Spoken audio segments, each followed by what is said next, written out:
Bonjour chers frères et sœurs. C'est une grande joie de vous accompagner dans ce moment, dans cet grand défi qui nous est proposé par les circonstances que l'on vit. Et vous savez, dans les gens que je rencontre, plusieurs fois, je trouve et j'entends la même question. Comment vivre ces temps-là? Comment vivre cette période si difficile et surtout, comment vivre au niveau de notre foi, tout cela. D'ailleurs, me disent les gens, comment est-ce que Dieu permet une chose pareille? Je veux dire la vérité. Je ne sais pas. C'est vrai. Je ne sais pas. Je n'ai aucune idée. D'abord parce que je ne sais pas Dieu. D'abord parce que je n'ai pas un conseil tout particulier, je ne sais pas, dans le secret de son cœur. Et alors je ne pourrais pas vous parler de ce que je ne sais pas. C'est pas possible. Mais aujourd'hui, je voudrais vous parler de quelque chose que je sais par rapport à tout cela. Il y a des choses que je sais. Et qu'est-ce que je sais par rapport à ça? La toute première chose, c'est que Dieu est bon. C'est vrai. Dieu est bon. Et s'il n'était pas bon, il ne serait pas Dieu. Je ne sais pas si vous avez déjà pensé. Il ne peut pas avoir un Dieu qui est méchant.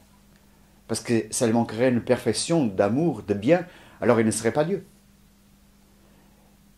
Et si Dieu et il est bon, alors il ne veut pas le mal. La parole de Dieu nous le dit, je ne veux pas la mort du pécheur, mais qu'il vive. Dieu ne veut pas le mal. Alors, si vous regardez en vous-même et vous posez la question, est-ce que j'aime ça? Est-ce que je peux vivre cela? Est-ce que je voudrais que quelqu'un d'autre vive cette même souffrance? Et vous vous dites, non. Et avec vraie raison. Alors, si toi, qui n'es pas Dieu, tu ne veux pas le mal, comment Dieu pourrait le vouloir? Dieu ne le veut pas.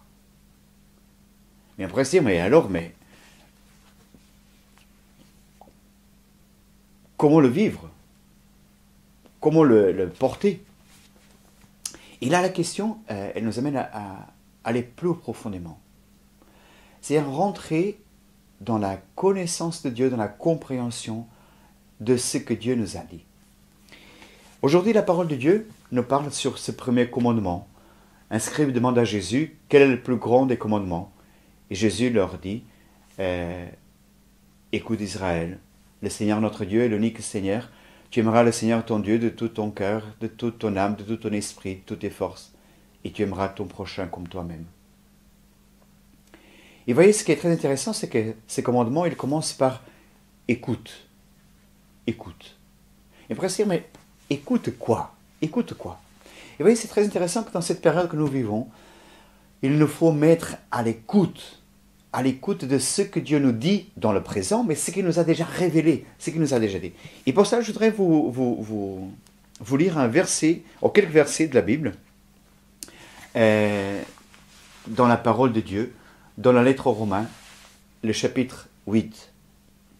Et dans le chapitre 8, il y a tout un verset, toute une partie qui s'appelle l'hymne à l'amour de Dieu. Alors je voudrais vous le lire, pour nous aider à comprendre qu'est-ce que Dieu nous dit, qu'est-ce qu'on doit écouter pour vivre cette étape que nous sommes, dans laquelle que nous traversons.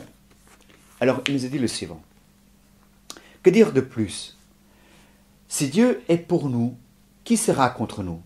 Lui qui n'a pas épargné son propre Fils, mais l'a livré pour nous, comment avec son Fils ne donnerait-il pas toutes choses? Qui accusera les élus de Dieu? Dieu? Qui condamnera? Jésus-Christ qui est mort, bien qui est ressuscité, lui qui est à la droite du Père et qui intercède pour nous, qui nous séparera de l'amour du Christ? La détresse, l'angoisse, la persécution, le dénuement, le danger, le glaive, on pourrait dire le coronavirus. Selon ce qui est écrit, à cause de toi nous sommes mis à mort tout le long du jour. Nous avons été considérés comme des brebis menées à l'abattoir. Mais en tout cela, nous sommes plus que vainqueurs grâce à celui qui nous a aimés.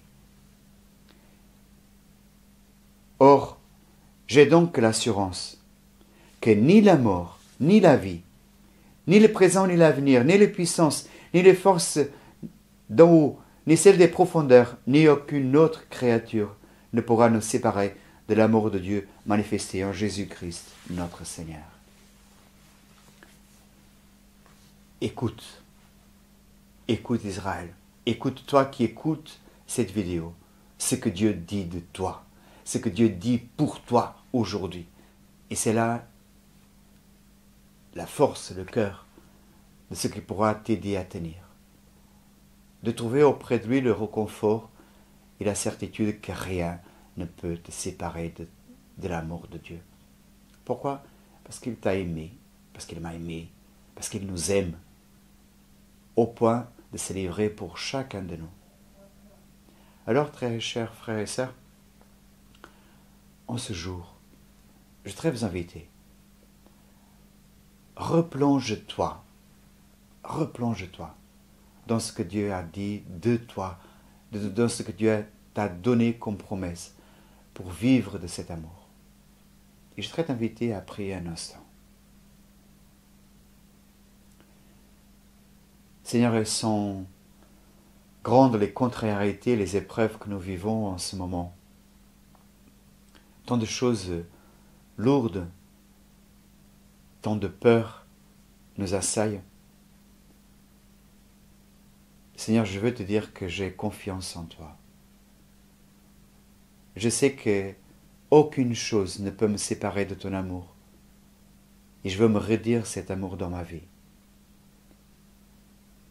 Seigneur, merci. Parce que tu es toujours avec moi.